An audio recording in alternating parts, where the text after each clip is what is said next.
Hello YouTube, welcome back to my channel, and in this video I'll be discussing the Marshmallow update on the HTC One M8. Now those of you who follow me on YouTube, you must have seen my previous video about just over a week ago when I announced the Marshmallow update on the HTC One M8. I've been living with the update ever since then, guys, and I have gathered enough data and I've used the phone enough to share my experience with you guys how the Marshmallow update is settling on the HTC One M8. I'll be discussing everything from performance to obviously RAM management, and also the changes that I've seen since 7 has obviously landed.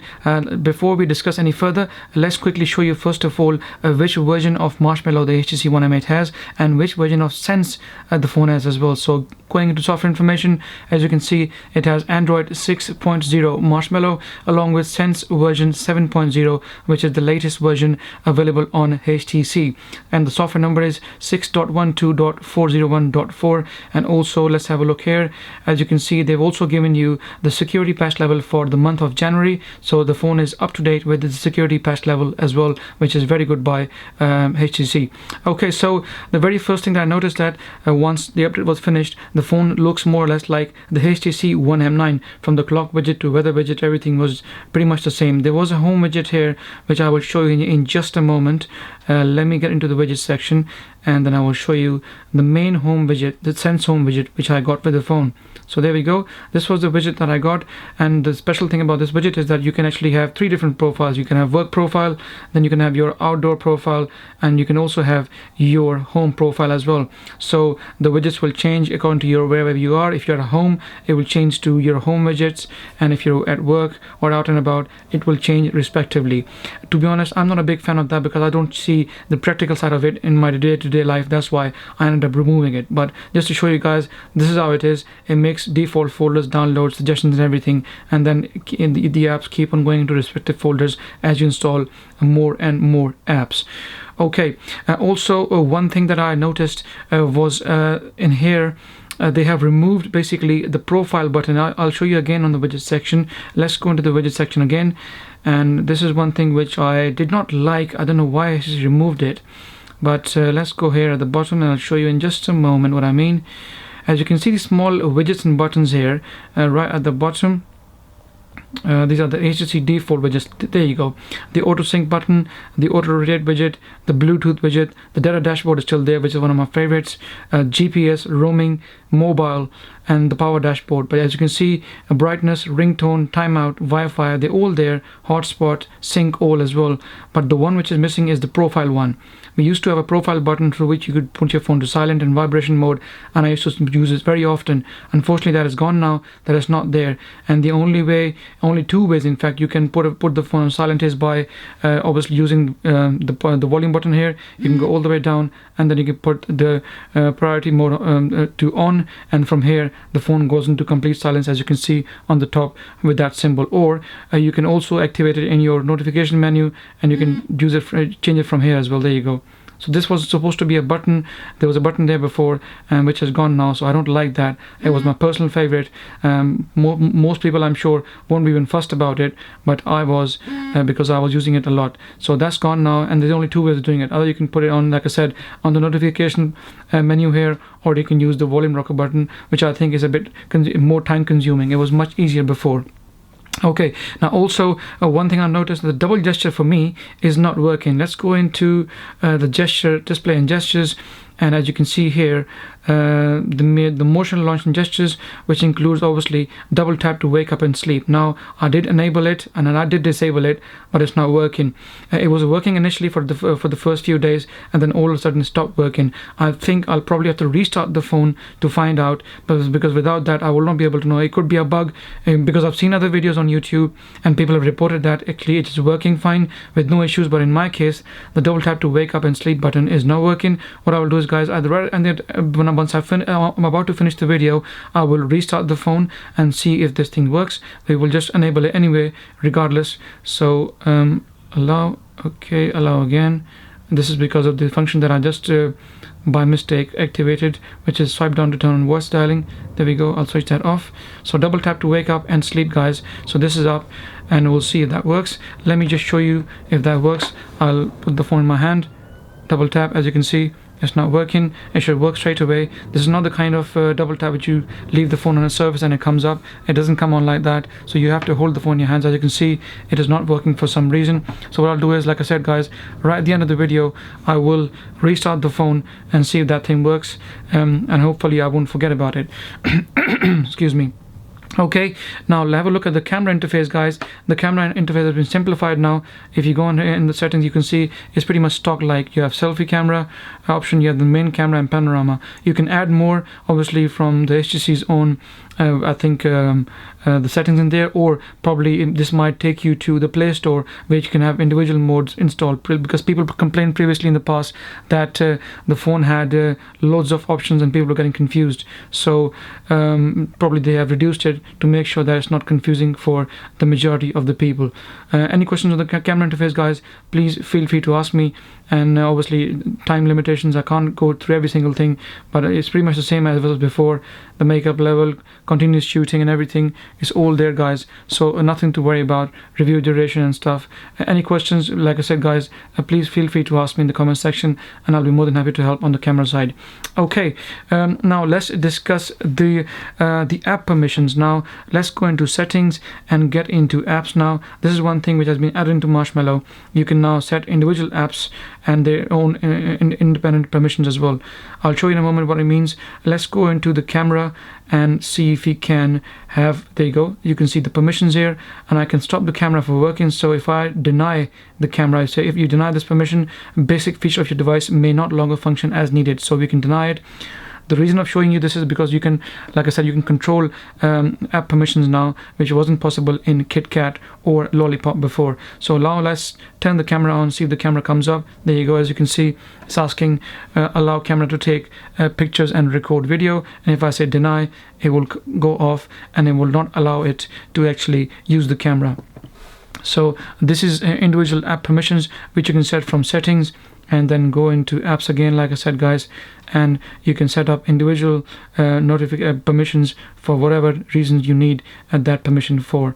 Okay, so also now the navigation buttons, I've seen one thing that's a good change. I think this is more or less like what LG have done with on their series of phones, the G series specifically that I've used, LG G2, G3, G4, they all had the option. So now let me show you. Let's go into personalize, and from here you can say change navigation buttons, and from here you can have different buttons. For instance, you can have the turn off screen button, which is just something new, and tap on done. As you can see, the turn screen off button has come up just there on the bottom left. So if I tap on this, the screen is going to go off, which is very nice. I like that very much. Okay, also change navigation buttons. You can also have the notification button come up as well. So if you tap on done again, now instead of you trying to swipe all the way across, put your thumb up and then pull the notification down, you can simply tap on this and tap again, and it comes all the way down. So you press the back button again, back again, and it goes up. So they have some good options in the navigation side, auto rotate as well, quick settings and everything, which is a really good handy addition as far as I'm concerned. At least you won't have to stretch your thumb all the way up and then pull the notification menu down, which is very nice. Okay, now I want to also discuss a bit about the battery life. This is one thing I'm sure most of you watching this video will be concerned. How's the battery life on the HTC One M8 ever since Marshmallow has landed? Well, I got some good news and I also got some bad news. So let's first of all get into the screenshots that I've been taking, guys. Ever since I've been living with the phone, I've tried to gather as much data as I could. Normally I do this kind of stuff on my dedicated videos, but here I'll show you very quickly. Let's start with the bad news first of all, guys. When I actually installed the Marshmallow update, and when I fully charged the phone and left it overnight to test DOS, unfortunately when I got up in the morning, the news wasn't good. As you can see on the Android system, it was taking 84% for some reason. I don't know why it was the case though, but for some reason it was using 84% of the total battery for some reason, and I can understand why that is the reason, but as you can see it's using 84%. So I was a bit concerned, and when I left the phone on 100%, as you can see here, about 99%, and when I when I checked the phone earlier, after that little while after it did go down though, just for a few bars, but not much. So I had no choice, and it kept on showing off like that, and the battery was draining a lot during even standby mode as well. So I had to actually reboot I had to format the phone completely, and because I couldn't find any other solution, I was checking the app permissions, I was checking various other things, but the phone was non-stop having eating battery, especially on the Android system, 64, 84, and at times it was around 90% as well, which was very, very concerning. So eventually I done a full format, and after that the Android system has gone down, and the battery life is now stable. Now as far as dose is concerned, guys, I wasn't able to spend much time looking at dose, because obviously I've been using the phone all day long, and then by the time I get to bed, I was leaving the phone on charge all night long. So I will probably test those for a few more days, and I will keep you posted. Please stay tuned to my social media links, Google Plus, Instagram, and Facebook, and others, and I will be putting the dose performance in the next few days. But overall, as far as the good news is, as far as the battery is concerned, guys, the battery has been pretty nice. After that factory reset, battery has definitely stabilized, and it is not draining as much as it was before. But like I said, I won't be able to give you the accurate figures on those, but I will definitely do that in the next few days. So stay tuned to my social media channels. But as far as the normal battery is concerned, guys, I was using it quite frequently, quite heavily as well. As you can see here, at around 57% with Wi-Fi on, I was able to achieve 2 hours and 7 minutes of screen on time. This is, by the way, the GSM battery app monitor, which I installed, because even on Marshmallow, HTC do not allow you to have a look at the screen on times, the overall screen on time. You can probably get the screen on time for average app, like individual apps, but you cannot get screen on time for the overall phone, for the cumulative, the total of screen on time. So that's why I had to install a GSM battery monitor app. So as you can see, around 57% I was able to get on Wi-Fi, 2 hours and 7 minutes of screen on time. Now here, that means this would have probably meant that I would have around 50% would have got around 2.5 hours. So we're looking at 4.5 to 5 hours of screen on time on Wi-Fi and Marshmallow, which is very good. I think it's decent enough for more than 90% of the customers, and they'll be more than happy with the battery life on the HTC One M8. Okay, as you can see here, then I tested those again after a full factory reset, and I thought the battery will not drain. At around 3:04 in the morning, guys, I left it at 100%, and when I checked the phone around afternoon time, around 1 o'clock, it had lost, as you can see, 7%. So the battery was down to 93%.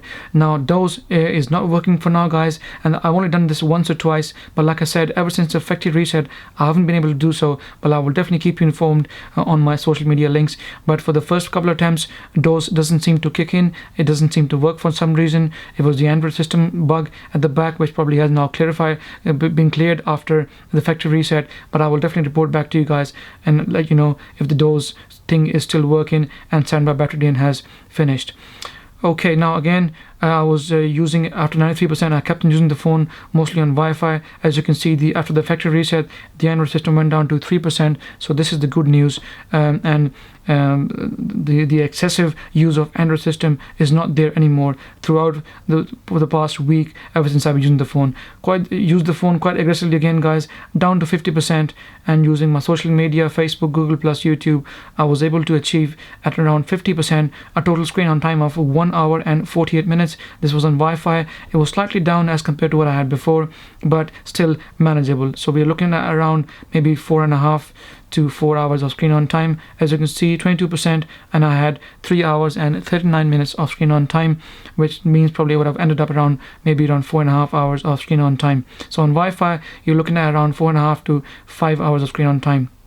Similarly, guys, all the way like this. So the battery can give you around 4.5 to 4 hours of screen on time on Wi-Fi, and on 3G also. I had a few figures. I'll see if I can show you right at the end. I think I just took it today or maybe yesterday.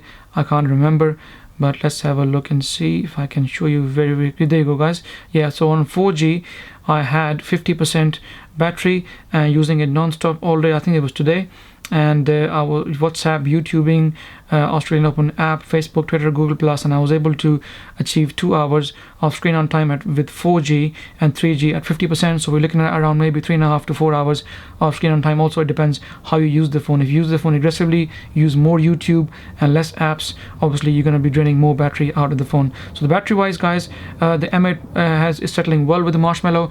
I'm only not too sure about the doors, guys. Doors I will definitely let you know in the next few days, like I said, on my social media, and then we'll see how it goes.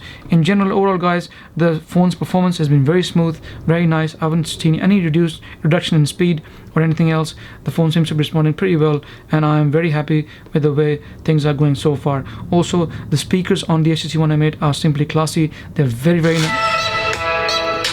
sorry about that. I was going to play you actually from the beginning to show you guys how the speakers on the M8 are. So let me just play this from the beginning, and let me also show you the speaker sound that hasn't been affected since Marshmallow, and it's as good and as classy as it was before.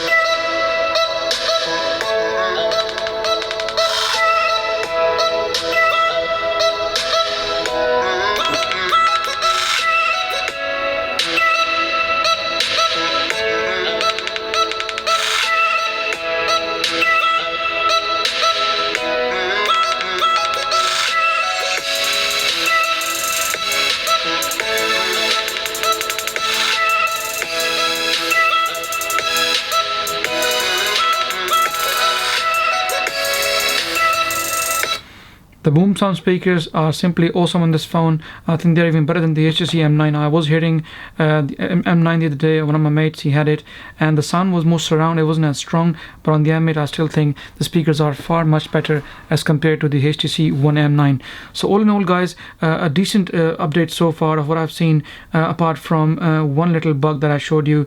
Let's restart the phone, guys, and see if we can get the double tap to work. I was about to shut the video, but I just remember it now. So let's quickly shut down, do a restart, and see if you can get that double tap gesture working on the phone. But in general, guys, of the time that I've spent so far with Marshmallow, I'm fairly happy. Apart from Doze, which is not working, that was, I'm sure, was one thing which most of people were looking forward to, including myself. And myself, battery life is a personal favorite as far as I'm concerned in my phones, and that's the first thing that I see every time a phone gets a major update.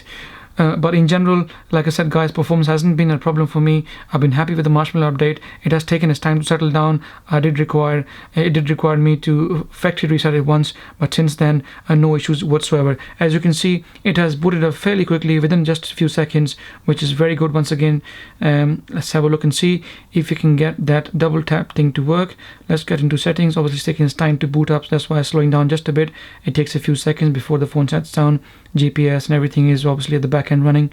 So let's have a quick look and see if you can get into settings menu. There we go.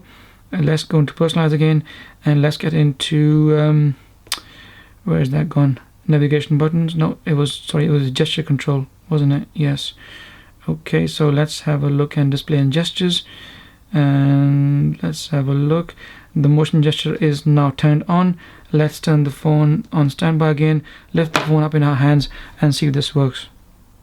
There we go. Like I suspected, guys, often is the case with phones when they have major updates. Sometimes things don't work. You have to restart them, reboot them, or do a factory reset, and all of a sudden things start to work. Sometimes there are things which even geeks like us cannot explain. Why does it happen? How does it happen? But it's all about the programming and code at the back. Bugs can come at any time, at any stage in the life of a phone. So sometimes a reset or a factory reset can help things a lot. So let's try this again once more. Double tap. There you go, and it comes up straight away, guys, with no issues whatsoever. So the double tap to gesture is now working. If yours is not working, please try doing a reboot, or if not, do a complete factory reset, guys, and hopefully that will help you guys a lot. But all in all, I'm happy with the update, guys. It's fast, it's quick, and the phone is still very responsive. And if you are out in the market looking for an HTC phone, even though the HTC M10 will be announced in the next couple of months, but if you can't wait and if you want something at discount, I still personally think this is the best HTC phone they have had so far. M9 is definitely not the best phone. M8, in my opinion, is definitely the best HTC phone so far, and it supersedes all other phones, including the M9, M9 Plus, E9 Plus. I personally think the M8 still is one of the best HTC phones, and after Marshmallow, it has become even more much more better than before. So guys, like always, if you like my video, please give it a thumbs up. Any questions, feel free to ask me in the comment section. I'll try my best to reply to possibly all questions if I can. And please guys, subscribe to my channel as it helps, and I will see you in the next video.